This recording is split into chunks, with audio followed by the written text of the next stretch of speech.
నమస్తే టీసైట్ ఆరోగ్య మిత్ర కార్యక్రమానికి స్వాగతం.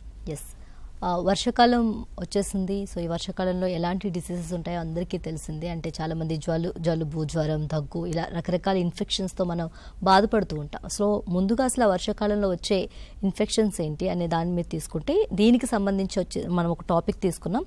వర్షాకాలంలో వచ్చే వైరల్ జ్వరాలు అలాగే పరిష్కార మార్గాలు అనే టాపిక్ మనం తీసుకున్నామండి. సో దీనికి సంబంధించి ఇంకొంచెం మనతో పాటు ఇంకొంచెం వివరించడానికి స్టూడియోలో ఉన్నారు general physician and fever hospital doctor T Ramaiah గారు. సో నమస్తే డాక్టర్ గారు. నమస్తే అండి. Welcome to the studio. Thank you అండి. సో ముందుగా మాన్సూన్ వైరల్ డిసీజెస్ అంటే ఏంటి, అంటే ఇవి వర్షాకాలంలో మాత్రమే ఎందుకు వస్తాయి? యాక్చువల్లీ ఈ మాన్సూన్ డిసీజెస్ అంటే కొన్ని డిసీజెస్ అన్ని ప్రత్యేకంగా ఈ మాన్సూన్ సీజన్లో వస్తాయండి. ఎందుకంటే ఈ టైంలో రైన్స్ పడటం వల్ల వాటర్ అనేది నిల్వ ఉండిపోతుంది. మనము సమ్మర్లో కొన్ని పాత్రలు యూసేజ్ పాత్రలు వాడి పక్కకు పడేయటము, కొన్ని కోకోనట్ వాటర్ తాగి పడేయటము, కొన్ని అన్యూజ్డ్ వెజిల్స్ అన్నీ పడేయటం వల్ల వాటిలలో వాటర్ నిలుస్తుంది. తర్వాత ఈ రెయినీ సీజన్లో రెయిన్ ఫ్లో కావటం వల్ల అక్కడక్కడ గుంటలలో మొత్తం రెయిన్ వచ్చి అక్కడ దోమలు పెరుగుతాయండి. ఈ దోమలు పెరగటం వల్ల చాలా రకాల డిసీజెస్ వస్తుంటుంటాయి. మెయిన్గా డెంగ్యూ, చికెన్ గున్యా, టైఫాయిడ్ ఫీవర్ ఇలాంటివి వస్తుంటుంటాయండి. తర్వాత అదే రకంగా వాటర్ కమ్యూనికేబుల్ డిసీజెస్ కొన్ని ఉంటుంటాయి. వాటర్ బార్న్ డిసీజెస్ అని, వెక్టర్ బార్న్ డిసీజెస్ ఇవి డెంగ్యూ, చికెన్ గున్యా అనుకుంటే వాటర్ బార్న్ డిసీజెస్ ఉంటాయి. అంటే వాటర్ కలుషితం కావటంలో వర్షాకాలంలో వాటర్ ఎక్కువగా కలుషితంగా అవుతుంటుంటాయి. దానివల్ల మనకు కొన్ని వ్యాధులు టైఫాయిడ్ కానీ, హెపటైటిస్ ఏ ఇలాంటి జబ్బులు వచ్చే అవకాశం ఉందండి ఈ సీజన్లో. ఓకే. అండ్ అయితే మీరు ఇప్పుడు చెప్పినట్టు డెంగ్యూ కోసం మాట్లాడుకున్నాం కాబట్టి డెంగ్యూకి సంబంధించి అసలు ఈ డెంగ్యూ ఫీవర్ యొక్క బేసిక్ ఈ లక్షణాలు ఎలా ఉంటాయి? యాక్చువల్లీ అదే అండి, డెంగ్యూ ఫీవర్ చూసినట్టయితే మనకు ఫస్ట్ హైగ్రేడ్ ఫీవర్ ఉంటుందండి. హైగ్రేడ్ ఫీవర్ ఉంటుంది. హైగ్రేడ్ ఫీవర్తో పాటు రిట్రో ఆర్బిటాల్ పెయిన్ అంటున్నట్టు, అంటే కనుబొమ్మలు నొప్పిగా ఉంటుంటాయి. అంటే మనం కనుబొమ్మలు నొప్పి అంటే బ్యాక్ వెనక భాగంలో బాగా పెయిన్ రావటము, సివియర్ హెడ్ఏక్ రావటము, అండ్ టోటల్గా బాడీ పెయిన్స్ ఉంటాయి. తర్వాత జాయింట్ పెయిన్స్ కూడా ఉండడానికి అవకాశం ఉంది. ఎందుకంటే దీన్ని బ్రేక్ బోన్ ఫీవర్ అంటారు అన్నట్టు డెంగ్యూని. ఎందుకంటే ఇది చాలా తీవ్రమైన నొప్పులు వస్తాయి అన్నట్టు. సో జాయింట్ పెయిన్స్ రావటం, బోన్ పెయిన్స్ రావటం మెయిన్ కారణము. అదే రకంగా వామిటింగ్స్, తర్వాత హైగ్రేడ్ ఫీవర్ ఉండటము, ఇలాంటి ఇబ్బందులు జరుగుతుంటాయి అండి. ఓకే. అయితే డెంగ్యూ మరియు అలాగే వర్షాకాలంలో వచ్చే ఫ్లూ లేదా ఇతర వైరల్ ఇన్ఫెక్షన్ల మధ్య ఈ డిఫరెన్స్ని మనం ఎలా ఐడెంటిఫై చేయాలి డాక్టర్ గారు? అది ఎలా అంటే ఇప్పుడు మనము డెంగ్యూ అండ్ ఇతర ఫ్లూ మనం చూసుకున్నట్టయితే ఫ్లూ అనేదండి, డెంగ్యూ అనేదండి మెయిన్ హైగ్రేడ్ ఫీవర్ వస్తుంటుందండి. ఇది వైరల్ ఫీవర్ కాబట్టి హైగ్రేడ్ ఫీవర్ వస్తుంటుంది. సివియర్ బాడీ పెయిన్స్ ఉంటుంటవి. తర్వాత రిట్రో ఆర్బిటాల్ పెయిన్ ఉంటుంది. దీంతో తర్వాత ర్యాషెస్ ఉంటాయి. ఒంటి మీద ఎరిథమాటిక్ ర్యాషెస్ ఉండే అవకాశం ఉంటుంటుంది. మొత్తం అంటే మ్యాక్యులోపాపులర్ ర్యాషెస్ వచ్చే అవకాశం ఉంది.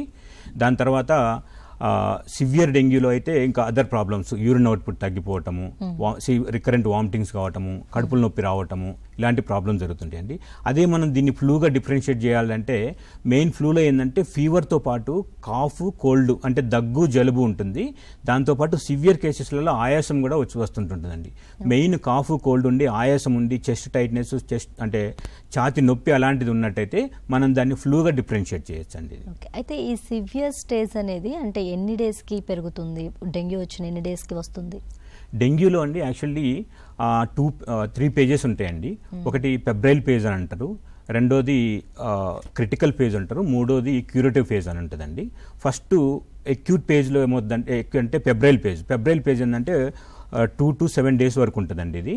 దీని తర్వాత పేషెంట్ ఒకవేళ ఇమ్యూన్ సిస్టమ్ పర్ఫెక్ట్గా ఉన్నట్టయితే క్యూరేటివ్ పేజ్కి వెళ్ళిపోతాడు. ఒక లేదు అన్నప్పుడు క్రిటికల్ పేజ్కి వెళ్ళిపోతాడండి. ఈ క్రిటికల్ పేజ్ అంటే ఆఫ్టర్ 7 days తర్వాత అంటే 2 to 7 days తర్వాత ఈ వేరే స్టేజ్కి వెళ్ళే అవకాశం ఉంటుందండి. అంటే క్రిటికల్ పేజ్కి వెళ్ళే అవకాశం ఉంటుంది. అండ్ అదేవిధంగా ఈ డెంగ్యూ అనేది పెద్దల్లో, పిల్లల్లో ఈ లక్షణాలు ఒకేలా ఉంటాయి డాక్టర్ గారు? అండి, అది డెంగ్యూ అనేది పిల్లల్లో పెద్దలలో సేమ్ ఉంటుంది. కాకపోతే ఇన్ఫాంట్స్లో అంటే చిన్నపిల్లలు ఏంటంటే వాళ్ళు కొన్నిసార్లు తన కంప్లైంట్ని ఎక్స్ప్రెస్ చేయలేకపోవచ్చు. సో కంప్లైంట్ చెప్పలేరు కాబట్టి మనం ఏంటంటే హై గ్రేడ్ ఫీవర్ ఉండి బాగా తర్వాత ఒంటి మీద ర్యాషెస్ లాగా రెడ్ ర్యాషెస్ లాగా రావటము, తర్వాత వాళ్ళ యూరిన్ అవుట్పుట్ తగ్గిపోవటము, అబ్డమినల్ పెయిన్ అంటే కడుపుల నొప్పి రావటము, ఇలాంటివి ఉన్నప్పుడు మనం పిల్లల్లో మనం గమనించేసి మనము తగిన డాక్టర్ ఇమ్మీడియట్గా డాక్టర్ దగ్గర పిల్లల చాలా జాగ్రత్తగా తొందరగా తీసుకెళ్ళినట్టయితే వాళ్ళకు పరీక్షలు చేసి దాన్ని బట్టి నిర్ధారణ చేసి దానికి ట్రీట్మెంట్ ఇవ్వాల్సి ఉంటుందండి. ఓకే, అయితే పిల్లల్లో ఎంత సివియారిటీ ఉంటుంది డాక్టర్ గారు, ఇది ఎంతవరకు ఉంటుంది? ఇది యాక్చువల్లీ డెంగ్యూ అనేది ఎనీ వైరల్ డిసీజెస్ అనేయండి మామూలుగా ఇమ్యూనిటీ తక్కువ ఉన్న వాళ్ళ ఎక్కువ వచ్చే అవకాశం ఉంటుంది. ఎల్డర్లీలో, తర్వాత పిల్లల్లో, తర్వాత కోమార్బ్స్ అంటే డయాబెటీసు, క్యాన్సరు, హెచ్ఐవి ఇలాంటి డిసీజెస్ కోమార్బ్స్ ఉన్న వాళ్ళ ఎక్కువ వచ్చే అవకాశం ఉంటుంది. అదే రకంగా పిల్లల్లో కొంత సివియారిటీ ఎక్కువ ఉంటుంది. డెంగ్యూ అనేది పిల్లలు ఎక్కువ సివియారిటీ ఉంటుంది. అదే రకంగా 60 ఏళ్ళ పైబడిన వాళ్ళకి కూడా ఎక్కువగా సివియారిటీ రావడానికి అవకాశం ఉందండి. అయితే ఈ డెంగ్యూ అటాక్ అయిన వాళ్ళలో అంటే ఎన్ని డేస్కి, అంటే ఏ సిచ్యువేషన్లో పేషెంట్ ఏ సిచ్యువేషన్లో ఉన్నప్పుడు మనం హాస్పిటల్లో అడ్మిట్ చేయాలంటారు అండి? అయితే ఇప్పుడు మామూలుగా డెంగ్యూ అనేది మనం అనుకున్నట్టు హై గ్రేడ్ ఫీవర్ ఉండి బోన్ పెయిన్స్ అవి ఉంటాయండి. దానికి ఏంటంటే మనం జనరల్ క్యూరేటివ్ మెజర్స్ వాటర్ తీసుకోవటము, నార్మల్ సపోర్టివ్ ట్రీట్మెంట్ తీసుకోవచ్చండి. సివియర్ డెంగ్యూ అని మనం ఎప్పుడు అంటామంటే రికరెంట్గా వామిటింగ్స్ కావటము, కడుపుల నొప్పి రావటము, రాపిడ్గా ప్లేట్లెట్ కౌంట్ తగ్గిపోవటము, తర్వాత ఆయాసం రావటము, కడుపుల నొప్పి సివియర్ రావటం, యూరిన్ తగ్గిపోవటము, ఇలాంటి లక్షణాలు అనేవి సివియర్ డెంగ్యూకి కారణమవుతాయండి. సో దీంట్లో ఏంటంటే ఇమ్మీడియట్గా మనం డాక్టర్ని సంప్రదించాలండి. ఇమ్మీడియట్గా డాక్టర్ని సంప్రదించి హాస్పిటల్ అడ్మిట్ చేసి ఫర్దర్గా ట్రీట్మెంట్ చేసినట్టయితే మనం పేషెంట్ని సర్వే చేయగలుగుతాం. రైట్, కాలర్ ఉన్నారు డాక్టర్ గారు, మాట్లాడదాం. హలో హలో, నమస్తే అండి. నమస్తే మేడం. మీ పేరు? నా పేరు తిరుపతి అండి. ఓకే, తిరుపతి గారు డాక్టర్ గారితో మాట్లాడండి. సార్ నమస్తే సార్. నమస్తే తిరుపతి గారు. సార్ నాకు మస్కులర్ డిస్ట్రోఫీ ఉంది సార్. ఓకే. అయితే ఇది వర్షాకాలంలో మజిల్ అంతా దగ్గరకై టైట్ అయిపోతుంటాయి సార్ వర్షాకాలంలో. ఓకే. మజిల్ అట్లా అయి ఉండి నడవడం కొంచెం ఇబ్బంది అవుతుంది సార్. దానికి వేరే ప్రివెంటివ్ గా ఏమైనా చేయొచ్చు మనం అట్లా? అది మస్కులర్ డిస్ట్రోఫీ అనేది ఆటో ఇమ్యూన్ డిసీజ్ అండి తిరుపతి గారు. ఆల్రెడీ మీరు ట్రీట్మెంట్, అవునండి, అదే ఆల్రెడీ మీరు ట్రీట్మెంట్ తీసుకుంటున్నారు కదండి. అంటే ఈ సీజన్లో అంటే అదే ఖచ్చితంగా మీరు ఏమైతే ట్రీట్మెంట్ తీసుకుంటున్నారో అది పర్ఫెక్ట్గా వాడితే మనకేంటంటే అది ఉంటుంది. అంటే ఈ సీజన్లో అనేది అంటే ప్రత్యేకంగా ఏం పెరగకపోవచ్చు అండి మస్కులర్ డిస్ట్రోఫీ అనేది. కాకపోతే మీరు కంపల్సరీ మీరు ఎక్కడైతే టాబ్లెట్స్ వాడుతున్నారో, ఎక్కడైతే ట్రీట్మెంట్ తీసుకుంటున్నారో అక్కడ ఖచ్చితంగా ఒకసారి డాక్టర్ని విజిట్ చేసి, అది న్యూరలాజికల్ డిజార్డరు కాబట్టి అది ఏంటంటే ముందు ఒకసారి న్యూరాలజీ డాక్టర్ గారిని కలిసి ఒకసారి మీరు ఏమైతే వాడుతున్నారో అవి కరెక్ట్గా వాడినట్టయితే మీకు ఫర్దర్ కాంప్లికేషన్ రాకుండా ఉంటుందండి. రైట్, థ్యాంక్ యూ తిరుపతి గారు. సో డాక్టర్, అదేవిధంగా అంటే ఎస్పెషల్లీ వర్షాకాలంలో డెంగ్యూని ఎలా నిర్ధారిస్తారు అసలు? ఓకే మేడం, అది యాక్చువల్లీ వర్షాకాలంలో అంటే వర్షాలు ఎప్పుడైతే పడతాయో ఇది ఏంటంటే డెంగ్యూ అనేది మస్కిటో బార్న్ అంటే ఎడిస్ ఈజిప్టి అనే ఒక మస్కిటో ద్వారా మనకు ట్రాన్స్మిట్ అవుతుంది ఈ డెంగ్యూ వైరస్ అనేది. సో ఏంటంటే వర్షాకాలం రాగానే వాటర్ ఎక్కడెక్కడ నిల్వ ఉంటుంది. దీంట్లో ఈ వాటర్ మస్కిటోస్ బ్రీడ్ అయిపోయి దానివల్ల మస్కిటోస్ కుట్టి మనకు ఎక్కువగా అవుట్ బ్రేక్ రావడానికి అవకాశం ఉంటుంది వర్షాకాలంలో. సో అప్పుడు మనకు హై గ్రేడ్ ఫీవర్ వచ్చేసి బాగా సివియర్ బాడీ పెయిన్స్ వస్తున్నాయి, రిట్రో ఆర్బిటల్ పెయిన్ వస్తుంది, ఇంకా అదర్ కాంప్లికేషన్స్ ఎరిథమెటిక్ ర్యాష్ ఇలాంటివి ఉన్నప్పుడు మనం కంపల్సరీ దాన్ని డెంగ్యూగా అంటే మోస్ట్ ప్రాబబ్లీ డెంగ్యూగా మనం సస్పెక్ట్ చేయాలండి. All right. అండ్ డెంగ్యూ జ్వరాన్ని నిర్ధారించడానికి సాధారణంగా ఎలాంటి పరీక్షలను ఉపయోగిస్తారు? ఇది డెంగ్యూ జ్వరాన్ని నిర్ధారించడానికండి మనకేంటంటే ఫస్ట్ 7 డేస్లో అయితే డెంగ్యూ యాంటీజెన్ని మనము ఐడెంటిఫై చేస్తామండి. NS1 ఎలిసా అని ఉంటుంది, NS1 టెస్ట్ చేస్తామండి. అదే ఆఫ్టర్ 7 డేస్ తర్వాత అయితే దాని యాంటీబాడీస్ డెంగ్యూ వైరస్కి అగెనిస్ట్గా మన బాడీలో యాంటీబాడీస్ ప్రొడ్యూస్ అవుతాయి. IgM, IgG అని ఉంటాయండి. దాన్ని కూడా ఎలిసా టెస్ట్ ద్వారా మనం చూసేసి దాన్ని నిర్ధారిస్తాము. దాంతోపాటు మనము కంప్లీట్ బ్లడ్ పిక్చర్ చేసినప్పుడు అండి దాంట్లో ప్లేట్లెట్ కౌంట్ తగ్గటము, తర్వాత ల్యూకోపీనియా అని ఉంటుందండి, ల్యూకోసైట్ తగ్గటము, తర్వాత హిమటోక్రిట్ పెరగటం అనేది ఇలాంటి కొన్ని ఉంటాయండి. దాన్ని బట్టి మనము డెంగ్యూగా నిర్ధారించవచ్చండి. ఓకే, అయితే సాధారణంగా జనాలకు వచ్చే క్వశ్చన్స్ కొన్ని ఉంటాయి కదా, లైక్ ఇది అంటువ్యాధ అన్నట్టు ఒకటి వస్తుంది కదా, సో ఇది నిజంగానే అంటువ్యాధ డాక్టర్ గారు? ఈ డెంగ్యూ అనేది ఖచ్చితంగా అంటువ్యాధి కాదండి, మస్కిటో బార్న్ అండి. అంటే దోమ డెంగ్యూ ఇన్ఫెక్టెడ్ దోమ ఒక మనిషి నుంచి ఇంకో మనిషికి కుట్టినప్పుడు మాత్రమే వస్తుందండి. ఇది అంటువ్యాధి కాదు 100%. ఓకే. అండ్ పర్టికులర్గా ఏ లక్షణాలు కనిపించినప్పుడు ఇది ఖచ్చితంగా డెంగ్యూనే అని నిర్ధారించవచ్చు మనం? High grade fever, severe body pains అండి. High grade fever, severe body pains, retro orbital pain. అంటే దేని వల్ల వస్తాయంటే లైక్ ఏ చేంజెస్ వల్ల వస్తూ ఉంటాయి ఆ బాడీ పెయిన్స్ కానీ హై గ్రేడ్ ఫీవర్? ఈ వైరస్ అనేది మన బాడీలో మన బాడీని అటాక్ చేసినప్పుడు అండి మన బాడీలో ఉన్న ఎండోథీలియం, వాస్కులర్ ఎండోథీలియం అనేది డ్యామేజ్ చేస్తుంది. ఆ డెంగ్యూ వైరస్ అనేది ఏదైతుందో అది మన బాడీలో ఉన్న వాస్కులర్ ఎండోథీలియం డ్యామేజ్ చేసేసి మన ప్లాస్మా లీకేజ్ అయ్యేటట్టు చేసేసి దానివల్ల సివియర్ డెంగ్యూ లాగా వచ్చే అవకాశం ఉంటుంది. సో దానివల్ల అంటే వైరస్ వల్ల వచ్చి వైరస్ ప్లేట్లెట్ని తర్వాత మన వాస్కులర్ ఎండోథీలియాన్ని దెబ్బతీస్తుంది. దానివల్ల మనకు ఇలాంటి సిమ్టమ్స్ వస్తుంటాయి. ఈ డెంగ్యూ జ్వరానికి అంటే క్యూర్ అయ్యే ట్రీట్మెంట్స్ ఏంటి డాక్టర్ గారు?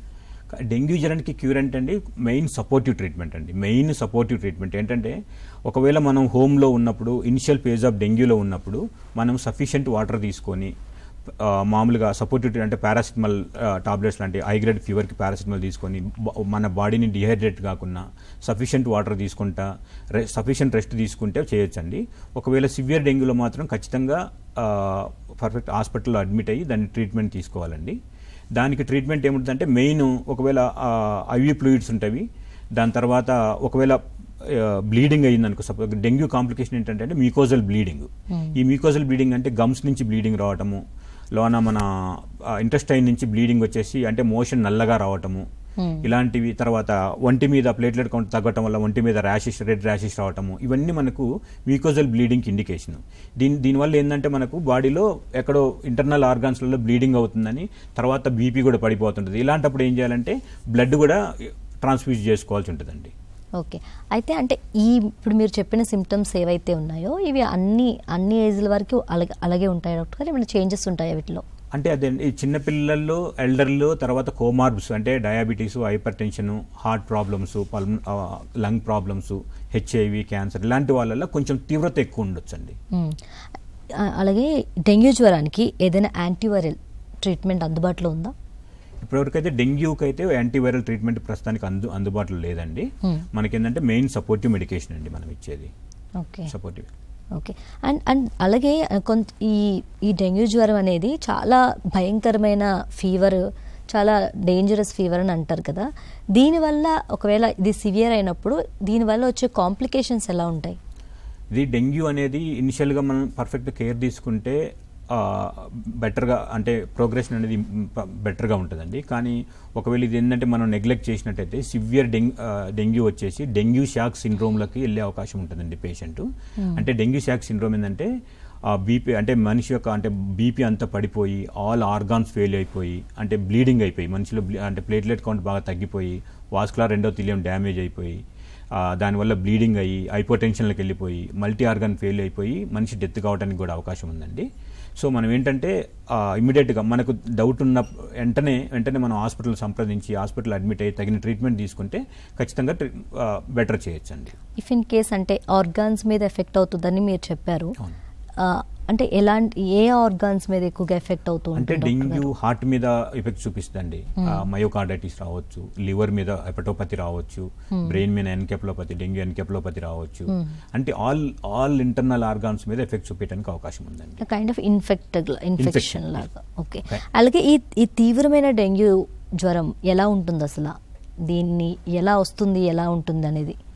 అయితే తీవ్రమైన డెంగ్యూ జ్వరం అనేదండి యాక్చువల్లీ అంటే మెయిన్ మనం అనుకున్నట్టు కోమార్బ్స్ ఉన్న వాళ్ళకి అంటే ఇప్పుడు మామూలుగా డెంగ్యూ వచ్చేసి ఒక 5-6 డేస్ తర్వాత ఫీవర్ తగ్గకున్నా ఇంకా స్టిల్ తగ్గకున్నా ప్లేట్లెట్ కౌంట్ రాపిడ్గా ఫాల్ కావటము, రికరెంట్గా వామిటింగ్ అవ్వటము, సివియర్ అబ్డమినల్ పెయిన్ రావటము, యూరిన్ తగ్గిపోవటము, బ్లీడింగ్ అవ్వటము ఇలాంటివి ఉండి తర్వాత ఇది ఏంటంటే చిన్నపిల్లల్లో పెద్దోళ్ళల్లో ఎక్కువ అంటే వాళ్ళని చాలా చూడాలి. సో వీళ్ళల్లో ఎక్కువ రావడానికి అవకాశం ఉంది. కాబట్టి ఈ బ్లీడింగ్ అవుతుంది, రాపిడ్గా ప్లేట్లెట్ కౌంట్ తగ్గుతుంది అన్నప్పుడు మనం వెంటనే దాన్ని సివియర్ డెంగ్యూగా సస్పెక్ట్ చేసేసి మనం అడ్మిట్ చేసుకోవాల్సి ఉంటుందండి. రైట్ డాక్టర్ గారు, కాలర్ ఉన్నారు, మాట్లాడదాం. హలో. హాయ్ అండి, నమస్తే. నమస్తే, నా పేరు నాగరాజు. రైట్, డాక్టర్ గారితో మాట్లాడండి. నాగరాజ్ గారు. ఓకే. హాయ్ అండి రామయ్య గారు. నాగరాజ్ గారు నమస్తే అండి. ఇప్పుడు మనం జనరల్ గా ఊర్లలో ఏమవుతుందంటే డెంగ్యూలు వచ్చినప్పుడు ప్లేట్లెట్ కౌంట్ పడిపోతుంది, సో ఊళ్ళలో జనరల్ గా ఆర్ఎంపీలు కానీ వీళ్ళు కానీ సజెస్ట్ చేసే థెరపీ ఏంటంటే పపాయ జ్యూస్ తాగండి, పపాయ లైక్ ఆకులు తెచ్చుకొని వాటిని జ్యూస్ చేసుకుని తాగండి, తగ్గుతాయి, హాస్పిటల్కి వెళ్ళొద్దు, పర్లేదు అన్నట్టు జనరల్ గా సజెస్ట్ చేస్తూ ఉంటారు. అది ఎంతవరకు నిజం? నాగరాజు గారు, మీరు అడిగిన క్వశ్చన్ కరెక్ట్. నిజంగా అంటే జనాలలో జరుగుతుంది అదే. ఇప్పుడు విషయం ఏంటంటే ప్లేట్లెట్ కౌంట్ తగ్గిందనగానే పపాయ అంటే లీఫ్ ఎక్స్ట్రాక్ట్ తాగి అదే ఇంప్రూవ్ అవుతుందన్నారు. ఇప్పటివరకు అయితే ఏ స్టడీస్ అయితే లీఫ్ ఎక్స్ట్రాక్ట్ వల్ల ప్లేట్లెట్ కౌంట్ పెరుగుతుంది అనేది లేదండి. మెయిన్ ఏంటంటే మనం ఇనిషియల్ పీరియడ్ ఆఫ్ డెంగ్యూలో అంటే ఇంట్లో ఉన్నా కానీ సఫిషియంట్ వాటరు, సఫిషియంట్ రెస్ట్ తీసుకొని మనం అంటే ఫీవర్కి టాబ్లెట్స్ తీసుకుని రెస్ట్ తీసుకున్నట్టయితే తగ్గితే నో ప్రాబ్లం. లేదు అని ఇన్ కేస్ కొంచెం తగ్గట్లేదు, ప్లేట్లెట్ కౌంట్ తేడా వస్తుందంటే ఇమ్మీడియట్గా హాస్పిటల్ అడ్మిట్ కావాలండి. హాస్పిటల్లో అడ్మిట్ అయినప్పుడు మేము టెస్టులు అంటే డాక్టర్స్ ఏంటంటే టెస్టులు చేస్తారు. టెస్టులు చేసేసి ప్లేట్లెట్ కౌంట్తో పాటు మనకు వైట్ బ్లడ్ సెల్స్ కూడా తగ్గుతుంటుంటాయి. ఆ ఎంత శాతం తగ్గింది, హిమోగ్లోబిన్ ఎంత శాతం తగ్గింది, దానికి అంటే హిమటోక్రిట్ ఎంత పెరుగుతుంది అనేది చూసుకొని దాన్ని బట్టి మనం బ్లడ్ ఇవ్వాలి, లేకపోతే ప్లేట్లెట్ అంటే HDP సింగిల్ డోనర్ ప్లేట్లెట్లు ఇవ్వాలనేది మనము చేస్తుంటుండండి. మామూలుగా 50,000 60,000 ఉన్న ప్లేట్లెట్కి ఖచ్చితంగా మనము ప్లేట్లెట్ ఇవ్వాల్సిన అవసరం లేదు. అంటే ఒకవేళ బ్లీడింగ్ మేనిఫెస్టేషన్స్ లేకపోతే, అంటే బ్లీడింగ్ మేనిఫెస్టేషన్ అంటే గమ్స్ నుంచి బ్లీడింగ్ రావటం కానీ, తర్వాత మోషన్ బ్లాక్ రావటం కానీ, ఒంటి మీద ఎర్రటి మచ్చలు లేకుండా ఉంటాం, ఇలాంటివి ఉంటే బ్లీడింగ్ మేనిఫెస్టేషన్స్ అంటాం. ఇవి లేకున్నా రక్త కణాలు 30,000 40,000 ఉన్నా కానీ ఇబ్బంది లేదు నాగరాజు గారు. 20,000 వరకు కూడా ఉండొచ్చు. మామూలుగా మేమైతే 10,000 వరకు చూస్తాము, అంటే బ్లీడింగ్ మేనిఫెస్టేషన్స్ లేకుంటే. ఒకవేళ బ్లీడింగ్ మేనిఫెస్టేషన్స్ ఉంటే అప్పుడు ఒక 30,000-40,000 ఉన్నా కానీ ఫర్దర్గా ప్లేట్లెట్ పడిపోకుండా HDP సింగిల్ డోనర్ ప్లేట్లెట్స్ ఇవ్వటం జరుగుతుంది. సో ఈ పపాయ ఎక్స్ట్రాక్ట్ అలాంటి పపాయ లీఫ్ ఎక్స్ట్రాక్ట్ వల్ల అలాంటి వల్ల ఖచ్చితంగా పెరగదు, అంటే అలాంటి స్టడీస్ ఏం లేవు. ఇంకోటి ఏంటంటే ఫ్రూట్స్ తినొచ్చు. ఫ్రూట్స్ వల్ల సఫిషియెంట్ వాటర్ తీసుకోవటం వల్ల, రెస్ట్ తీసుకోవటం వల్ల పెరిగే అవకాశం ఉంది నాగరాజు గారు. రైట్, థ్యాంక్ యూ నాగరాజ్ గారు. సో యూజువల్గా అంటే పపాయ లీఫ్తో ఈ ప్లేటెడ్ కౌంట్ అనేది పెరగదా డాక్టర్ గారు?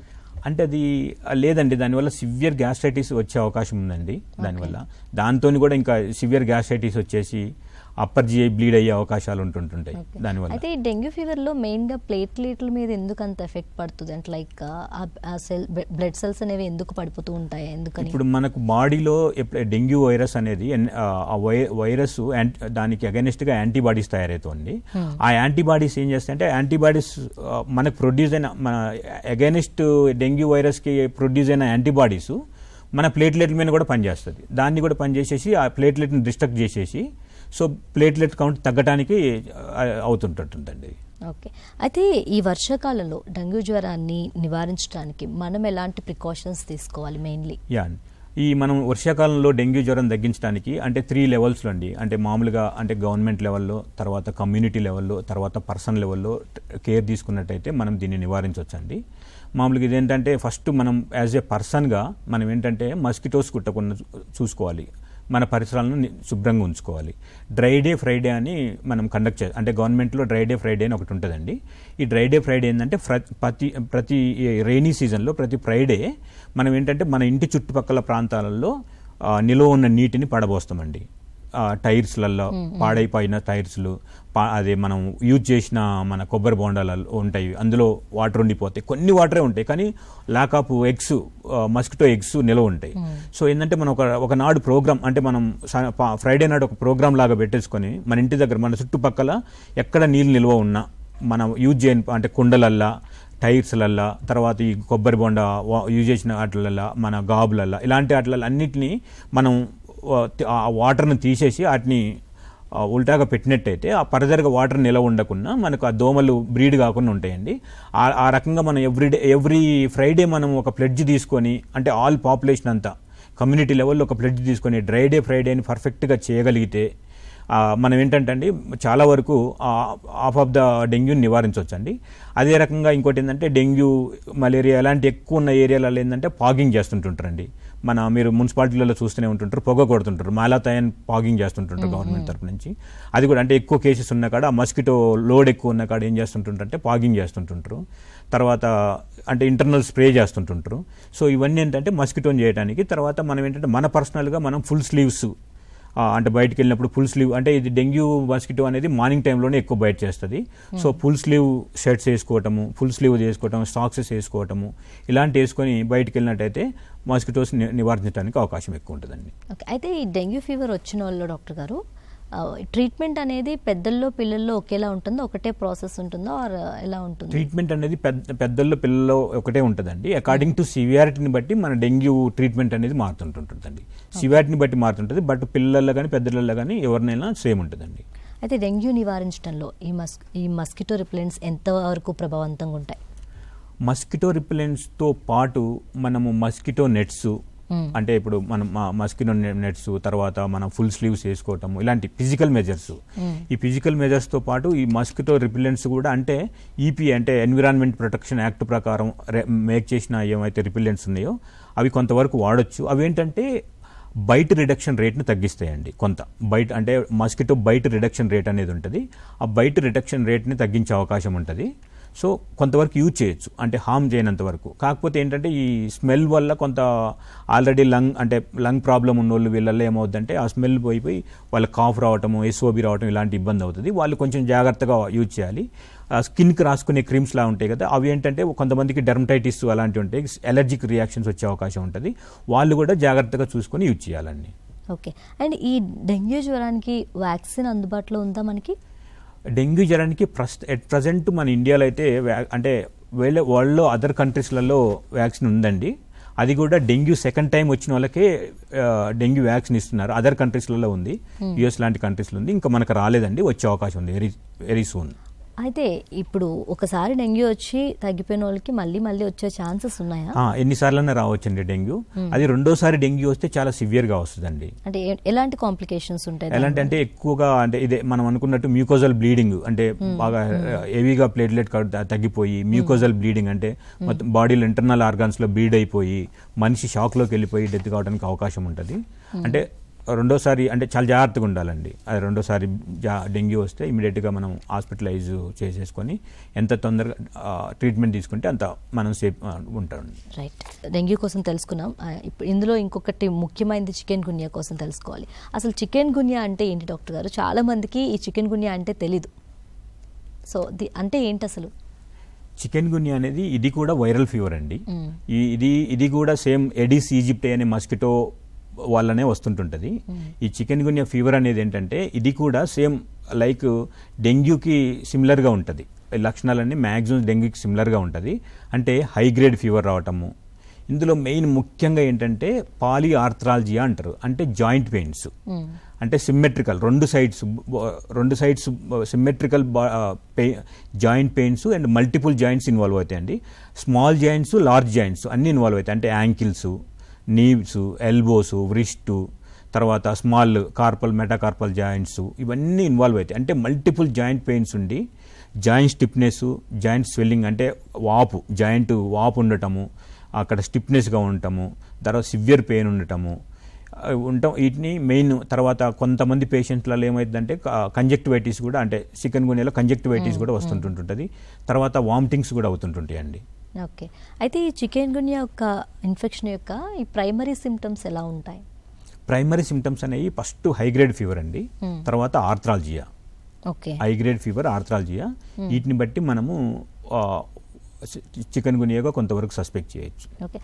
ఈ డెంగ్యూ లేదా ఫ్లూ అలాగే ఇతర వైరల్ ఇన్ఫెక్షన్స్ వీటితో పోలిస్తే చికెన్ గున్యా రోగుల్లో కీళ్ళ నొప్పులు ఎంతవరకు ఉంటాయి డాక్టర్ గారు అసలు? ఈ మిగతా వాటితో పోలిస్తే చాలా ఎక్కువ, చికెన్ గున్యాలో చాలా ఎక్కువగా కీళ్ళ నొప్పులు ఉంటాయండి. వీటిలో ఏంటంటే కొంతవరకు నొప్పులు ఉండి తర్వాత కొంత పేస్ తర్వాత తగ్గిపోతుంది. 1 వీక్ 2 వీక్స్ తర్వాత డిసీజ్ తగ్గిపోయినాక తగ్గిపోతుంది. అదే చికెన్ గున్యాలో అయితే ఇయర్స్ 2-3 ఇయర్స్ కూడా ఉండే అవకాశం ఉంటుంది. క్రానిక్ జాయింట్ పెయిన్స్ ఉండే అవకాశం ఉంటుంది. చాలా ఇబ్బంది పెడుతుంటుంటుంది. కంటిన్యూగా ఒక 2-3 ఇయర్స్ వచ్చే అవకాశం ఉంటుంది. ఇది ఏంటంటే మనం ఒక్కోసారి మిస్లీడింగ్ అవుతాం, ఆర్థరైటిస్ లాగా మిస్లీడ్ అయిపోతుంటాం, రొమటాయిడ్ ఆర్థరైటిస్ లాగా. అంటే పెయిన్ కి, అంటే మనం ఏంటంటే ఎనసైడ్స్, అంటే పెయిన్ కి రిలేటెడ్ గా, అంటే సేఫ్, అంటే కిడ్నీకి ఎఫెక్ట్ చేయని పెయిన్ కిల్లర్స్ ఉంటాయి కదండి, అవి వాడొచ్చు. తర్వాత హెచ్సిక్యూ అని హైడ్రాక్సీ క్లోరోక్విన్ అని ఉంటుంది. కొన్ని స్టడీస్ లో దానితో కూడా కొంత తగ్గుతుంది అనేది కొన్ని స్టడీస్ ఉన్నాయండి, హైడ్రాక్సీ క్లోరోక్విన్. సో డాక్టర్ గారు ఇంతకు ముందు మనం మాట్లాడుకున్నట్టు ఈ చికెన్ గున్యా వచ్చిన వాళ్ళకి కీళ్ళ నొప్పులు అనేవి ఎక్కువ కాలం లాంగ్ లాస్టింగ్లో ఉంటాయని, అంటే ఎందుకు అలా జరుగుతుంది అసలు, అండ్ ఎందుకు వాళ్ళు భరించాలి లాంగ్ లాస్టింగ్లో అది?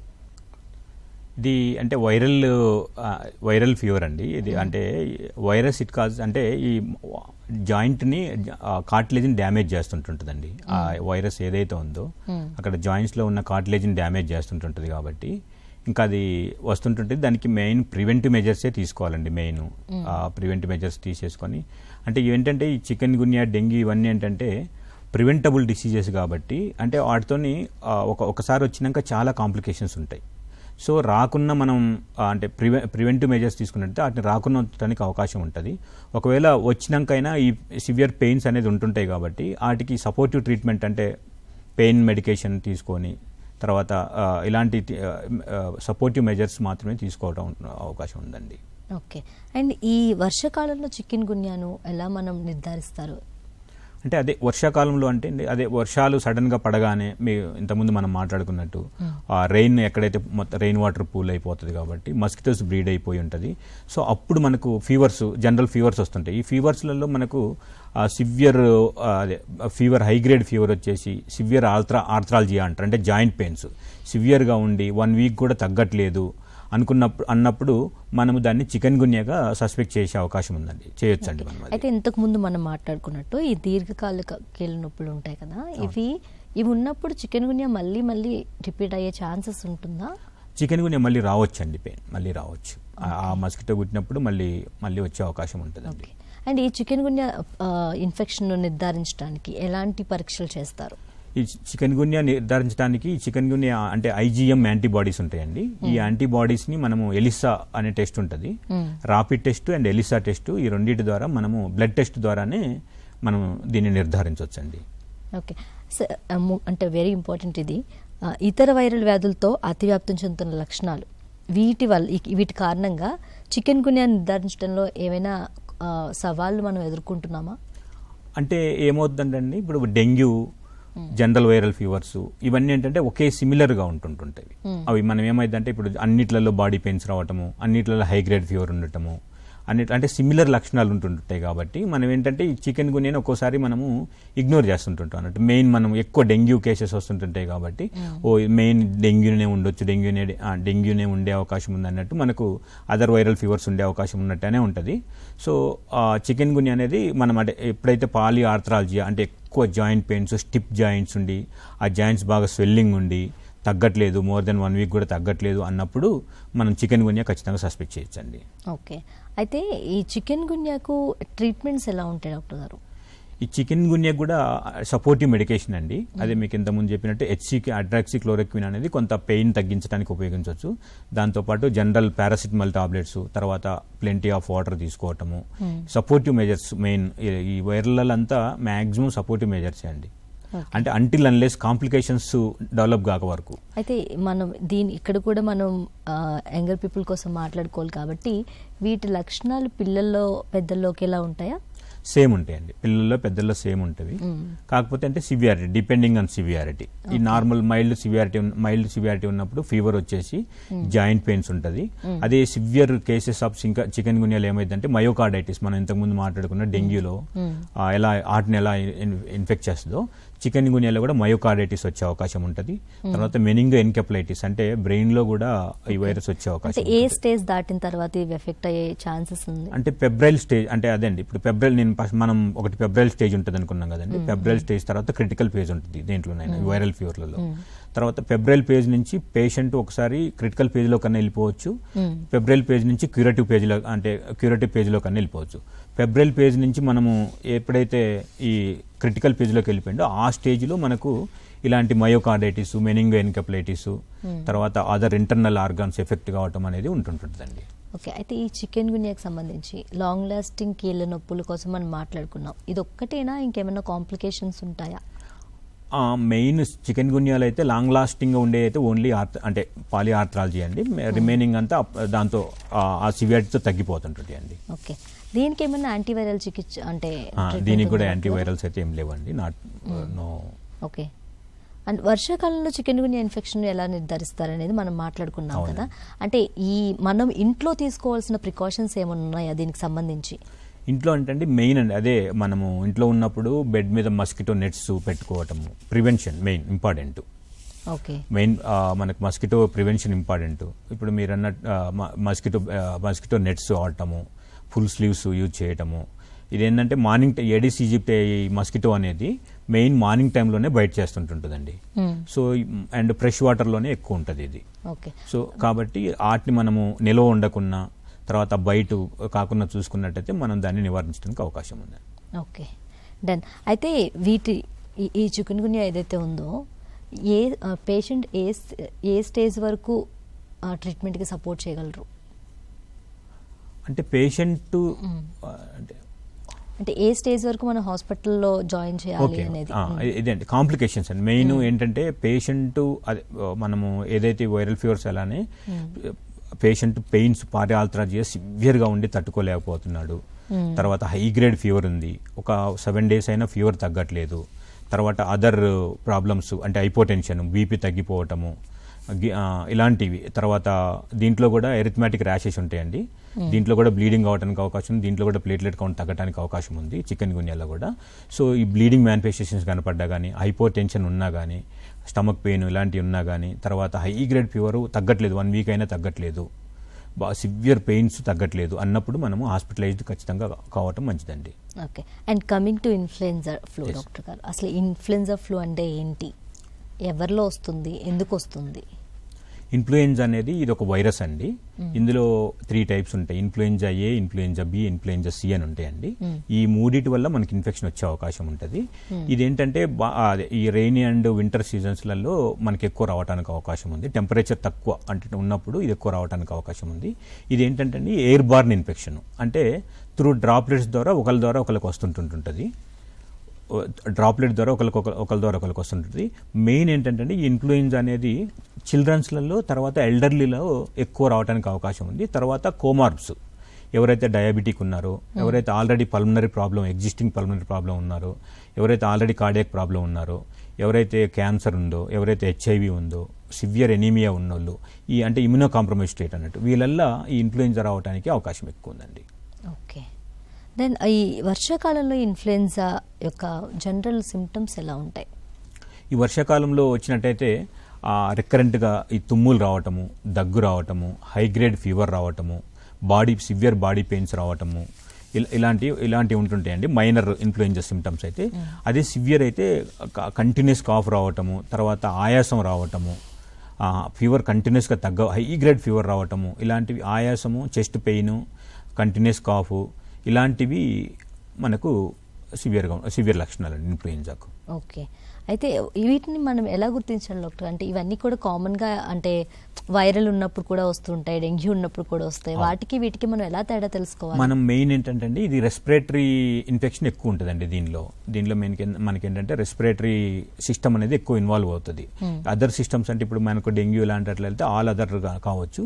ఇన్ఫ్లుయెంజాలో మెయిన్ ఏంటంటే లంగ్స్ ఎక్కువ ఇన్వాల్వ్ అవుతాయి. లంగ్ అంటే కోల్డ్ రావటము, కాఫ్ రావటము, తర్వాత ఆయాసం రావటము, ఇలాంటి నిమోనియా ఇలాంటివి వస్తుంటుంటాయి అండి. ఇన్ఫ్లుయెంజా వల్ల నిమోనియా ఇలాంటి అంటే కోల్డ్, కాఫ్, ఆయాసం ఇలాంటి రావటం అనేది మెయిన్ దాన్ని మనం ఇన్ఫ్లుయెంజా లాగా సస్పెక్ట్ చేయొచ్చు. అయితే ఈ ఇన్ఫెక్షన్స్ అంటే ఈ వైరసెస్ ఏమైతే ఉన్నాయో ఇవి బ్రెయిన్ కి ఎఫెక్ట్ అయ్యే ఛాన్సెస్ ఏమైనా ఉంటాయా? ఉండడానికి అవకాశం ఉందండి. ఏ సిచ్యువేషన్ లో ఎఫెక్ట్ అవుతాయి డాక్టర్? ఇది కూడా అండి అంటే సేమ్ అంటే మనం ఆ పేజ్ ఉంటుంది కదా, సివియర్ పేజ్ లోకి వెళ్ళిపోయినప్పుడు పేషెంట్ ఎనీ ఆర్గాన్ ఇన్వాల్వ్ కావచ్చు. ఓకే, అయితే ఈ వర్షాకాలంలో పిల్లలు, వృద్ధులు మరియు ఇతర అధిక ప్రమాదకర సమూహాల్లో ఈ ఫ్లూ ఎలా భిన్నంగా కనిపిస్తుంది? అంటే ఇప్పుడు మనకు జనరల్ పాపులేషన్ అంటే మనం అంటే జనరల్ పాపులేషన్లో ఏంటంటే బిలో 6 years, అబోవ్ 60 yearsలలో అయితే వాళ్ళకి ఏంటంటే సివియర్ లక్షణాలు ఎక్కువ కనపడతాయి. అదే మనం నార్మల్ అయితే మనకు కామన్ కోల్డ్, కాఫ్ వచ్చేస్తుంది, ఫీవర్ వచ్చేస్తే తగ్గిపోతుంది. అదే మీరు అన్నట్టు పిల్లలలో తర్వాత పెద్దవాళ్ళలో అయితే అది సివియర్గా అంటే కావటము, అంటే ఎస్ఓబి అంటే ఆయాసం రావటము, లంగ్లో ప్యాచెస్ ఏర్పడటము, ఎక్కువ ఇబ్బంది అయిపోయి పేషెంట్ వెంటిలేటర్ దాకా పోయే అవకాశం ఉంటుంది. సో అంటే ఏ ఏజ్ లో ఇది ఎక్కువగా అంటే ఎక్కడ వరకు సపోర్ట్ చేయగలరు పేషెంట్? ఏ ఏజ్ లో? అంటే మోర్ దెన్ 60 years, అంటే below 6 years, more than 60 years కొంచెం రిస్క్ గ్రూప్స్, అండ్ కోమార్బ్స్ ఉన్న వాళ్ళు కూడా రిస్క్ గ్రూప్స్ అండి.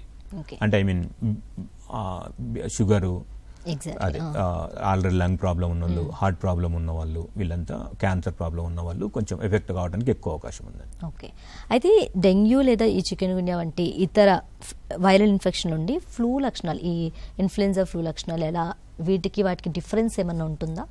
డిఫరెన్స్ అంటే ఇదే సేమ్ మెయిన్, అంటే ఇది స్టార్ట్ విత్ కోల్డ్ కాఫ్తో స్టార్ట్ అవుతుందండి. ఇది మెయిన్, ఇది కోల్డ్ కాఫ్తో స్టార్ట్ అవుతుంది, ఫీవర్ ఉంటుంది. అదేంటంటే అదర్ చికెన్ గున్యా డెంగ్యూ అయితే మెయిన్ హై గ్రేడ్ ఫీవర్ అండి, body pains, severe body pains అలాంటివి ఉంటుంటాయి కాబట్టి దాన్ని కొంత దీనిలాగా డిఫరెన్షియేట్ చేయొచ్చు అండి. అయితే ఇంకో డాక్టర్ గారు, డెంగ్యూ చికెన్ గున్యా వాటితో పోలిస్తే ఇది ఎంతవరకు సివియారిటీ ఉంటుంది మనకి? సివియారిటీ ఏంటంటే అదే అప్పుడు మీరు పెద్దవాళ్ళల్లో ఇన్ఫ్లుయెన్జా అనేది అంత ఎక్కువ ఎఫెక్ట్ చూపించదండి. చిన్న అదే మన అంటే ఎల్డర్లీలో, తర్వాత పీడియాట్రిక్ పాపులేషన్లో ఇన్ఫ్లుయెన్జా ఎక్కువ ఎఫెక్ట్ చూపించడానికి అవకాశం ఉందండి, సివియారిటీ ఎక్కువ వచ్చే అవకాశం ఉంది. ఓకే, ఈ వర్షాకాలంలో ఇన్ఫ్లుయెన్జాని ఎలా నిర్ధారిస్తారు డాక్టర్ గారు? అంతే అండి, ఇప్పుడు మనకి ఏంటంటే మనకు ఒక పేషెంట్ వచ్చి, అంటే ఒకవేళ మనం కోల్డ్ కాఫ్తో, సివియర్ కోల్డ్ కాఫ్తో తగ్గకున్న ఫీవర్, హై గ్రేడ్ ఫీవర్ అండి, కోల్డ్ కాఫ్ ఉన్నప్పుడు మనం ఏంటంటే వాళ్ళకు తగిన టెస్టులు చేసేసి వాళ్ళకు ఆ ఫ్లూ ఉందా లేదా అనేది నిర్ధారించవచ్చండి. ఓకే, అయితే డాక్టర్ గారు ఇన్ఫ్లుయెన్జాకు ర్యాపిడ్ టెస్ట్ ఏమైనా ఉన్నాయా, లేకపోతే మాన్సూన్ అవుట్ బ్రేక్స్లో ఈ టైంలో ఎంతవరకు నమ్మచ్చు వాటిని? అంటే ర్యాపిడ్ టెస్ట్ అనేది కొంత అంటే సస్పెక్ట్ చేయడానికి అంటే అది కొంతవరకు పనిచేస్తుంది, అంటే 30 to 40% మనం దానికి ఉంటుంది. సో యాక్చువల్లీ ఏంటంటే దాన్ని చూసి ర్యాపిడ్ టెస్ట్ చేసేసి మనకు కన్ఫర్మేషన్ కావాలంటే ఆర్టీపీసీఆర్ చేయాలండి. అది ఓకే, ఆర్టీపీసీఆర్ అని ఉంటుంది, పాలిమరేజ్ చైన్ రియాక్షన్ టెస్ట్. అది చేసేసి కన్ఫర్మేషన్ చేసేసుకోవచ్చు. ఓకే, ఇది సివియర్ అయ్యే కొద్దీ లంగ్స్ మీద కానీ బ్రెయిన్ మీద కానీ ఎఫెక్ట్ అయ్యే ఛాన్సెస్ ఉన్నాయి? ఇన్ఫ్లుయెన్జా అనేది ఒకవేళ వచ్చి సివియారిటీకి వెళ్ళినట్టయితే లంగ్స్ మీద బాగా ఎఫెక్ట్ అయిపోయి, లంగ్స్ అండ్ హార్ట్ మీద ఎఫెక్ట్ అయిపోయి సివియారిటీకి వెళ్ళిపోయి పేషెంట్ వెంటిలేటర్ మీదకి వెళ్ళే అవకాశం ఎక్కువ ఉంటుందండి. అయితే ఫ్లూ చికిత్సలో యాంటీవైరల్ మందులు ఎంతవరకు పనిచేస్తాయి, ఎంతవరకు ప్రభావవంతంగా పనిచేస్తాయి? అంటే ఇప్పుడు యాక్చువల్లీ జనరల్ ఫ్లూలో ఈ యాంటీవైరల్స్ ఏం అవసరం లేదండి, సపోర్టివ్ మెడికేషనే. కానీ సివియర్ ఫ్లూలో మాత్రానికి ఒసాల్టమావీర్ అని ఒక అంటే యాంటీవైరల్ వాడతారండి. యాంటీవైరల్ డ్రగ్ అది.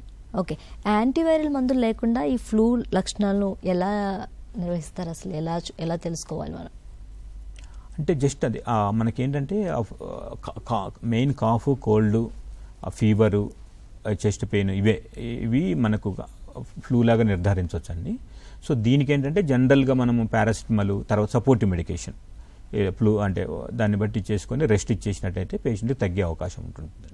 ఓకే, అయితే ఇంకొక క్వశ్చన్ ఇక్కడ, ఓవర్ ది కౌంటర్ మందులు ఉంటాయి కదా, ఈ ఫ్లూ లక్షణాలను ఎంతవరకు లక్షణాలు తగ్గించడంలో ఎంతవరకు ఉపయోగపడతాయి, లేదా అసలు వాటిని వాడకుండా ఉండాలా, ఎలా అంటారు మీరు? అంటే ఓవర్ ది కౌంటర్ మందులు అనేది వాడకుండా ఉండటమే మంచిదండి. ఎందుకంటే మనం ఓవర్ ది కౌంటర్ అనేది ఓవర్ ది కౌంటర్ మెడికేషన్ అనేది వాడకపోవటమే మంచిది. మనం ఏంటంటే ఒకవేళ మందులు వాడాల్సి వచ్చినప్పుడు కంపల్సరీ ఏంటి ప్రాబ్లమ్స్, వాటితో ఏమైనా కాంప్లికేషన్స్?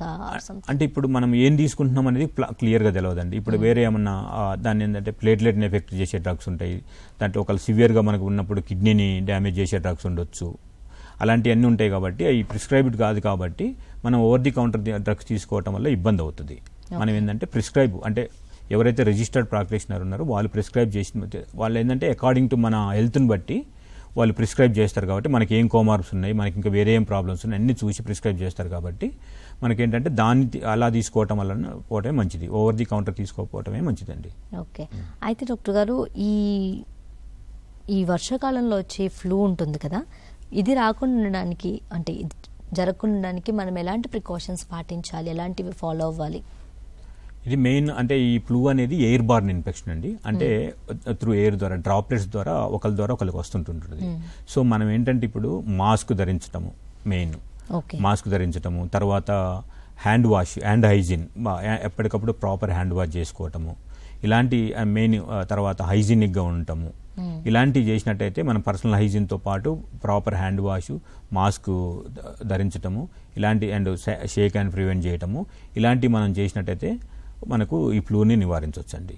ఓకే, అయితే యూజువల్గా ఇలాంటి ఇన్ఫెక్షన్స్ కావచ్చు, ఇలాంటి వైరల్స్ కావచ్చు, ఎక్కువగా ఇమ్యూనిటీ తక్కువ ఉన్న వాళ్ళకి ఎఫెక్ట్ అవుతాయి అంటారు, ఎంతవరకు నిజం ఇది? అవునండి, మ్యాక్సిమం వైరల్ ఇన్ఫెక్షన్స్ అన్ని ఎప్పుడైతే ఇమ్యూనో కాంప్రమైజ్డ్ పేషెంట్స్ ఉంటారో వాళ్ళల్లో ఎక్కువ వచ్చే అవకాశం ఉంటుంది.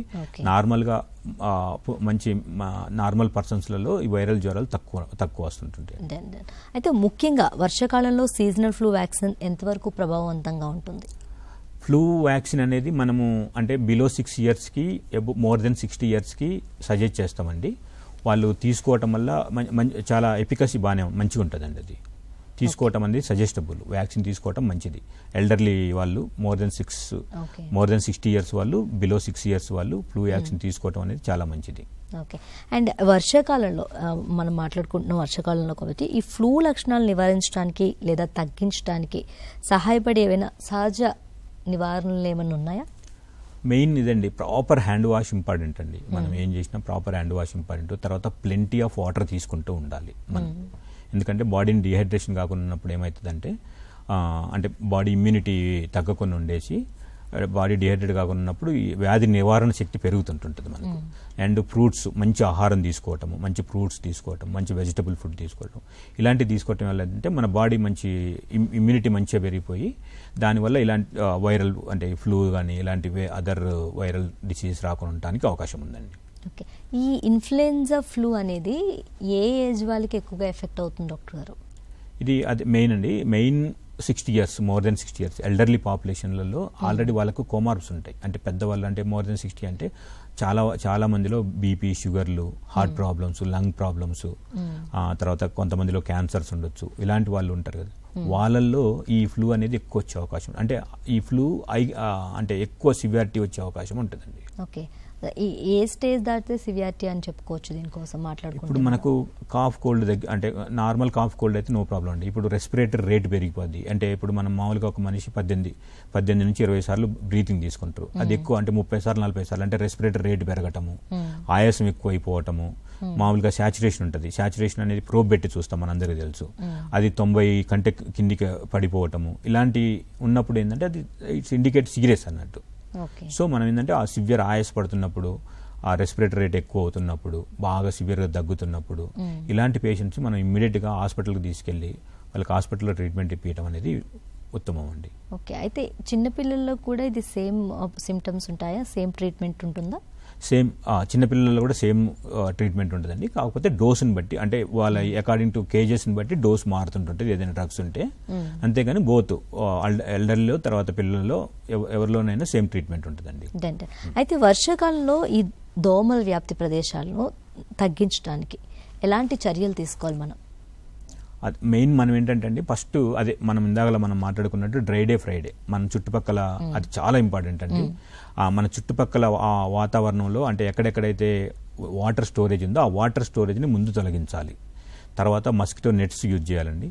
తర్వాత ఫుల్ హ్యాండ్స్ షర్ట్స్ వేసుకోవటము. తర్వాత గంబూషియా ఫిష్ అని ఉంటాయండి. ఇవేంటంటే మస్కిటో లార్వాని ఈట్ చేస్తాయి. ఫిష్, స్మాల్ ఫిషెస్ ఉంటాయి, గంబూషియా ఫిషెస్ అనేవి. ఇవి మనం చిన్న చిన్న చెరువులలో, లేక్స్లలో వేసినట్టయితే ఏమైందంటే అక్కడ ఉన్న మస్కిటో బ్రీడింగ్ని ఇవి ఈట్ చేస్తుంటుంటాయి. దానివల్ల మనం ఈ మస్కిటో బర్డెన్ తగ్గించవచ్చు. ఓకే. అండ్ వర్షాకాలంలో ఈ దోమల కాట్లు ఎక్కువగా ఉంటాయి కాబట్టి, దోమలు కూడా ఎక్కువ ఉంటాయి కాబట్టి ఒక పర్సన్ తనని తాను రక్షించుకోవడానికి, అంటే వాటి నుంచి రక్షించుకోవడానికి మనకి మనం సెల్ఫ్ ప్రికాషన్స్ ఏమైనా తీసుకోవాలా? అంటే అదండి, ఒకళ్ళు ఏమైనా యాంటీ రిపెల్లెంట్స్ క్రీమ్స్ ఏమైనా రాసుకోవటము, ఆయిల్ హ్యాండ్స్కి అంటే ఎక్స్పోజ్డ్ పార్ట్స్ ఉంటాయి కదండి, ఆ ఎక్స్పోజ్డ్ పార్ట్స్లో ఆయిల్ రాసుకోవటము, ఫుల్ స్లీవ్స్ వేసుకోవటము, ఫుల్ హ్యాండ్ షర్ట్స్ వేసుకోవటం, ప్యాంట్స్ వేసుకోవటం, వీలైతే సాక్సెస్ ధరించటము, ఇలాంటివి చేసినట్టయితే ఏమవుతుందంటే మనకు అంటే మస్కిటోస్ బైట్ చేయకుండా ఉండడానికి అవకాశం ఉంటుంది. ఓకే. అండ్ వర్షాకాలంలో ఈ వైరల్స్, ఈ డెంగ్యూ కావచ్చు, చికెన్ గున్యా కావచ్చు, ఇన్ఫ్లుయెన్జా ఫ్లూ, ఇలా రకరకాల వైరల్స్ వస్తూ ఉంటాయి, ఇన్ఫెక్షన్స్ మనం ఫేస్ చేస్తూ ఉంటాం. వీటిని ఇవి నివారించడంలో శానిటేషన్ ఎంతవరకు ఇంపార్టెంట్ డాక్టర్ గారు? శానిటేషన్ అనేది చాలా చాలా ఇంపార్టెంట్ అండి. ఇప్పుడు మనం అదే మనం అనుకున్నట్టు ఇవన్నీ డిసీజెస్ శానిటేషన్ అంటే ఎప్పుడైతే మనం మన పరిసరాలని జాగ్రత్తగా ఉంచుకున్నప్పుడు, అంటే నీట్గా ఉంచుకున్నప్పుడు, తర్వాత ఇప్పుడు మనం ఫ్లూ అనుకున్నాం, ఫ్లూ అనేది ఎయిర్ బార్న్ ఇన్ఫెక్షన్. అదేంటంటే మనము మన శానిటేషన్ మంచిగా ఉందనుకో, ఎక్కడైనా మన పరిసరాల మీద మనం ఆడపడ్డప్పుడు, మనం వాటిని టచ్ చేసినప్పుడు, మన చేతికి అంటుకొని మళ్ళీ మనము ఫేస్ మీద పెట్టుకున్నప్పుడు అదేమైందంటే మళ్ళీ మనకు ఇన్ఫెక్ట్ చేసే అవకాశం ఉంటుంది. సో మంచి శానిటేషన్ అనేది మనం అంటే ఉన్నామనుకో, అంత నీట్గా ఉండి శానిటైజ్డ్గా ఉన్నట్టయితే ఈ ఫ్లూ లాంటి ఇన్ఫెక్షన్స్ని, ఈ డెంగ్యూ లాంటి ఇన్ఫెక్షన్స్ అన్నింటినీ మనం నివారించవచ్చండి. రైట్. అండ్ వర్షాకాలంలో వైరల్ ఇన్ఫెక్షన్ ప్రమాదాన్ని తగ్గించడంలో ఈ ప్రాపర్ వేస్ట్ డిస్పోజబుల్ పాత్ర ఎంతవరకు పోషిస్తుంది? ఈ ప్రాపర్ వేస్ట్ ఇదండి మన మెయిన్. ఈ పొల్యూషన్ అనేది వన్ ఆఫ్ ద, ఇప్పుడు మనకి ఎక్కడైతే గార్బేజ్ ఎక్కడైతే ఉన్నదండి, సపోజ్గా మనం ప్రాపర్ డిస్పోజల్ అనేది చేయకపోతే గార్బేజ్ అనేది ఎక్యుములేట్ అయిపోతుంది. ఈ ఎక్యుములేషన్ కావటం వల్ల ఏంటంటే ఇవి మస్కిటోస్, తర్వాత వైరస్, ఇవన్నీ అక్కడ ఉండే అవకాశం ఉంటుంది. కాబట్టి మనం ఆ ఏరియాలో ఉన్నప్పుడు మనకు ఈ ఫ్లూ జ్వరాలు, తర్వాత డెంగ్యూ, చికెన్ గున్యా, ఇవన్నీ మనకు అక్కడ ఉన్న మాస్కిటోస్ ద్వారా, అక్కడ ఉన్న వైరసెస్ ద్వారా మనకు స్ప్రెడ్ అయ్యే అవకాశం ఉంటుంది. సో అందుకని మనం కంపల్సరీ ప్రాపర్ డిస్పోజల్ వేస్టేజ్ చేసినట్టయితే మనకు ఈ వ్యాధులు ప్రివెంట్ చేయడానికి అవకాశం ఉంది. ఓకే. హెపటైటిస్ సి వంటి వైరల్ ఇన్ఫెక్షన్ నివారించడానికి వర్షాకాలంలో వ్యక్తులు సురక్షితమైన వాటర్, తాగునీటిని తీసుకోవడం ఎంతవరకు ముఖ్యం డాక్టర్ గారు? అది చాలా ముఖ్యమండి. హెపటైటిస్ ఈ అనేది అదేంటంటే పీకో వైరల్ రూట్ ట్రాన్స్మిషన్ ఉంటుందండి. అంటే మనకేంటంటే వాటర్ వల్ల, పొల్యూటెడ్ ఫుడ్ వల్ల, పొల్యూటెడ్ వాటర్ వల్ల హెపటైటిస్ ఈ అనేది వస్తుంది మనకు. సో మనం తీసుకునే ఫుడ్ ఒకవేళ కంటామినేట్ అయినా, మనం తీసుకునే వాటర్ కంటామినేట్ అయినా, సో దాని ద్వారా హెపటైటిస్ ఈ వచ్చేసి మనకి ఇబ్బంది అయ్యే అవకాశం ఉంది. కాబట్టి ఏంటంటే మెయిన్ హెపటైటిస్ ఈ విషయంకి వచ్చేస్తే ప్రెగ్నెన్సీ ఎక్కువ ఎఫెక్ట్ అయ్యే అవకాశం ఉంటుందండి. అంటే ఎందుకు? వాళ్ళ ఇమ్యూనిటీ తక్కువ ఉంటుంది కదండి, ఆ స్టేజ్లో ఇమ్యూనిటీ తక్కువ ఉంటుంది కాబట్టి ప్రెగ్నెన్సీ తొందరగా ఎఫెక్ట్ కావడానికి అవకాశం ఉంటుంది. అండ్ పుట్టబోయే బిడ్డ కూడా కొంత గ్రోత్, ఒకవేళ హెపటైటిస్ ఈ వస్తే ఆ పుట్టబోయే బిడ్డ కూడా రిడక్షన్, అంటే వెయిట్ రిడక్షన్, గ్రోత్ రిడక్షన్ అనేది ఉంటుంది. అంటే కాంప్లికేషన్స్, ప్రెగ్నెన్సీ వాళ్ళ అదే గ్రోత్ రిడక్షన్, బేబీకి గ్రోత్ రిడక్షన్ ఉండే అవకాశం ఉంటుంది. అండ్ ఏంటంటే వాళ్ళలో అంటే హెపటైటిస్ ఈలో ఎవరికి వచ్చినా కానీ జాండీస్ వస్తుంది, ఆకలి తగ్గటము, స్టమక్ పెయిన్ రావటము, వామిటింగ్స్ రావటము, ఇలాంటివి జరుగుతుంటాయి. ఇలాంటివి ఉంటుంటాయి. కాబట్టి మెయిన్ ఈ ఎవరైతే ఇమ్యూన్ కాంప్రమైజ్డ్ ఉన్నారో చిల్డ్రన్స్లో కానీ, ప్రెగ్నెన్సీలో కానీ, అదర్ ఎల్డర్స్లో కానీ ఈ హెపటైటిస్ ఈ ఎక్కువ రావడానికి అవకాశం ఉంది. ఓకే. అయితే వర్షాకాలంలో అంటే ఈ వైరల్ వ్యాధుల ప్రమాదం ఎక్కువ ప్రాంతాన్ని ప్రయాణిస్తుంటే జర్నీస్ ఎక్కువ చేయడం కానీ ఇలాంటి వాళ్ళు ఎలాంటి ప్రికాషన్స్ తీసుకోవాలి డాక్టర్ గారు?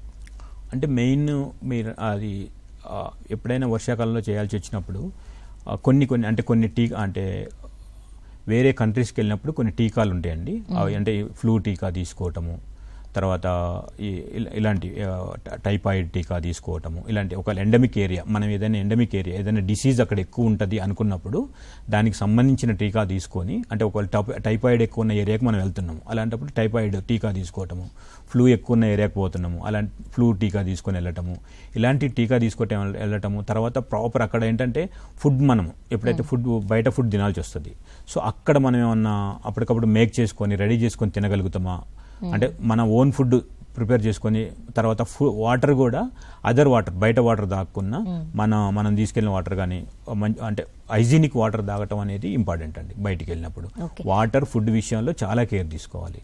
ఓకే. ఈ దోమల ద్వారా వచ్చే ఈ సంక్రమించే వ్యాధులు, వైరల్ వ్యాధులు ఏవైతే ఉంటాయి, వీటి ప్రమాదాన్ని తగ్గించడానికి దోమతెరలను ఉపయోగించడం, అంటే ఎస్పెషల్లీ రాత్రిపూట ఉపయోగించడం ఎంతవరకు యూస్ఫుల్ అంటారు? చాలా యూజ్ఫుల్ అండి. దోమతెరలు ఉపయోగించడం వల్ల ఈ మస్కిటో బైట్ అనేది చాలా రిడక్షన్ అనేది చాలా తగ్గుతుంది. దోమల తెరలు ఉపయోగించడం అనేది చాలా చాలా మంచిదండి, ఖచ్చితంగా వాడాలండి. ఓకే. వర్షాకాలంలో వైరల్ వ్యాధుల వ్యాప్తిని నివారించడంలో ప్రజారోగ్య విద్య ఏ పాత్ర పోషిస్తుంది డాక్టర్ గారు? ఇప్పుడు వర్షాకాలంలో చేయడానికి మనం ఇప్పుడు అన్ని రకాల, అంటే మనం ప్రజారోగ్యం అనేది అన్ని రకాల మందులు సప్లై చేయటము, అన్ని హాస్పిటల్స్లలో అన్ని రకాల మెడికేషన్ సప్లై చేయటము, తర్వాత వాళ్ళకి ఎప్పటికప్పుడు స్క్రీన్ చేయటము, పేషెంట్స్లలో స్క్రీన్ చేయటము, తర్వాత ఇప్పుడు మస్కిటో రిడక్షన్ చేయడానికి ఫాగింగ్ చేయటము, తర్వాత గంబూషియా ఫిష్యూ చేయటము, డ్రై డే ఫ్రైడే చేపించటము, ఇవన్నీ ప్రజారోగ్య పాత్రలో పార్ట్స్ అండి. అదే వర్షాకాలంలో వైరల్ వ్యాధుల వ్యాప్తి నివారించడానికి పాఠశాలలు లేదా కార్యాలయాలు ఎలాంటి చర్యలు అమలు చేయాలి? మెయిన్ అండి అదే మన పాఠశాలలలో అయితే కంపల్సరీ మన టీచర్స్ పిల్లలు వీళ్ళు ఏంటంటే ఎప్పటికప్పుడు హెల్త్ ఎడ్యుకేషన్ అనేది ఇంపార్టెంట్ అండి. మనకి ఇప్పుడు డెంగ్యూ, చికెన్ గున్యా, ఈ ఫ్లూ లాంటివి, టైఫాయిడ్ లాంటివి, మలేరియా లాంటివి ఎలా వస్తాయి అని పిల్లలకు మనము వాళ్ళకు హెల్త్ ఎడ్యుకేషన్ చేసేసి ఎలా వస్తాయి, ఎలా ప్రివెంట్ చేయాలి అనేది చెప్పేసి వాళ్ళకు హ్యాండ్ వాషింగ్ టెక్నిక్స్ నేర్పటము, తర్వాత చుట్టుపక్కల పరిసరాలలో వాటర్ నిల్వ లేకున్నా వాళ్ళు కూడా పిల్లలు తర్వాత ఆఫీసులలో మనం ఫ్రైడే ప్రోగ్రామ్ చేయటము, తర్వాత మనము సెల్ఫ్గా అంటే మస్కిటోస్ కుట్టకున్న తర్వాత ఫుల్ సెల్ఫ్గా కొన్ని మెజర్స్ తీసుకోవటం చేసినట్టయితే మనకు ప్రివెంట్ చేయడానికి అవకాశం ఉందండి. రైట్ డాక్టర్ గారు. సో ఫైనల్గా ఈ వర్షాకాలంలో బేసిక్గా మనం తీసుకోవాల్సిన ప్రికాషన్స్ ఏంటంటే హెల్త్ పరంగా కావచ్చు, లైఫ్ స్టైల్ మోడిఫికేషన్ కావచ్చు, ఎక్సర్సైజులు కావచ్చు, ఇలాంటివి ఏమన్నా మీరు ఇచ్చే సజెషన్స్ ఏమైనా ఉన్నాయా? ఈ వర్షాకాలంలో ఏంటంటే డిసీజెస్ ఎక్కువ ప్రబలే అవకాశం ఉంది కాబట్టి మనం ఏంటంటే ఫస్ట్ వ్యాయామం అండి ఇంపార్టెంట్. పొద్దున్న లేవగానే మంచి వ్యాయామం ఒక హాఫ్ అన్ అవర్ నుంచి 45 minutes వ్యాయామం చేయడం ఇంపార్టెంట్ అండి. దాని తర్వాత హెల్తీ ఫుడ్ తీసుకోవాలి. అంటే ఫుడ్లో మంచి ఫ్రూట్స్, మంచి వెజిటబుల్స్, ఎగ్స్ ఇలాంటి మంచి హెల్తీ ఫుడ్ తీసుకోవటము. దాని తర్వాత మంచి ప్లెంటీ ఆఫ్ వాటర్ తాగటము. తర్వాత మన పరిసరాలని నీట్గా ఉంచుకోవటము, మనం ఎప్పటికప్పుడు హ్యాండ్ హైజీన్ ప్రాపర్గా చేసుకోవటము, తర్వాత బయటకు వెళ్ళినప్పుడు అవసరమైతే మాస్క్ ధరించటము, ఇలాంటివన్నీ మనము జాగ్రత్తలు తీసుకున్నట్టయితే మనము ఇలాంటి ప్రివెంట్ చేయొచ్చండి. బయటికి వెళ్ళినప్పుడు బయట ఫుడ్ తినకుండా ఉంటాము చాలా మంచిదండి. వాటర్ కూడా మనం క్యారీ చేసుకొని పోతే, ఎందుకంటే ఈ వర్షాకాలంలో వాటర్ కంటామినేషన్ కావడానికి అవకాశం ఎక్కువ ఉంది కాబట్టి వాటర్ మనం క్యారీ చేసి మన వాటర్ మనం తాగటము, మన ఫుడ్ మనం తీసుకొని వెళ్ళి తింటాము, ఇలాంటివి చేసినట్టయితే water born, food born infections తర్వాత ప్రివెంట్ చేయడానికి అవకాశం ఉంటుంది. ఈ మాస్క్ అనేది ధరించినప్పుడు ఏంటంటే ఎయిర్ బార్న్ ఇన్ఫెక్షన్స్ అంటే డ్రాప్లెట్ ద్వారా ఏమైతే వస్తాయో వాటిని తగ్గించడానికి అవకాశం ఉంటుంది. మంచి ప్రాపర్ హ్యాండ్ వాష్ చేసుకున్నప్పుడు మన చేతుల కంటిన ఏమైనా ఇన్ఫెక్షన్స్ అయ్యి అలాంటివి ఉంటుంటాయి ఎక్కడైనా టచ్ చేసినప్పుడు. సో ప్రాపర్గా హ్యాండ్ వాష్ చేసుకున్నప్పుడు దాని ద్వారా వచ్చే వ్యాధులను మనం ప్రివెంట్ చేయడానికి అవకాశం ఉంటుందండి. రైట్. సో ఫైనల్ ఇంకో క్వశ్చన్ అడుగుతాను. ఈ వైరల్స్ ఉన్నప్పుడు నాన్ వెజ్ తీసుకోకూడదు, నాన్ వెజ్ ఎక్కువ యూజ్ చేయకూడదు అని అంటుంటారు, ఎంతవరకు నిజం డాక్టర్ గారు? అంటే వైరల్స్ ఉన్నప్పుడు అంటే హై గ్రేడ్ ఫీవర్ అండి, మనం బాడీ డైజెషన్ చేసుకోలేని స్థితిలో ఉంటే అంటే మనం ఏంటంటే ఎనీ ఫీవర్ ఇలాంటి సిక్ ఉన్నప్పుడు సాఫ్ట్ ఫుడ్ అంటే ఈజీ డైజెస్టబుల్ ఫుడ్ తీసుకోమని చెప్తాం అన్నట్టు. సో ఈజీగా డైజెస్ట్ అయ్యే ఫుడ్ తీసుకోమని చెప్తాము.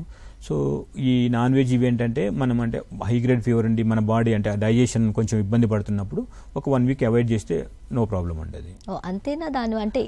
దానివల్ల ఎఫెక్ట్ అయితే ఏముండదు. Thank you so much doctor గారు. అంటే వర్షాకాలంలో వచ్చే వ్యాధుల కోసం ఇంత చక్కగా వివరించినందుకు thank you so much. So చూసారు కదండి, వర్షాకాలంలో మనం తీసుకోవాల్సిన ప్రికాషన్స్, ఒకవేళ ఎఫెక్ట్ అయిన తర్వాత తీసుకోవాల్సిన ప్రికాషన్స్, వాటికి సంబంధించిన ట్రీట్మెంట్స్, అంటే మనం ఎలాంటి జాగ్రత్తలు తీసుకోవాలి, ఎలాంటి ఆహారం తీసుకోవాలి, ఎలాంటి వాటర్ మనం ఇంటేక్ అవ్వాలనేది డాక్టర్ గారు చాలా చక్కగా వివరించారు. ఈ ప్రికాషన్స్ అన్ని పాటించి హెల్దీగా ఉండండి. ఇది వాళ్ళ ఆరోగ్య మిత్ర. నమస్తే.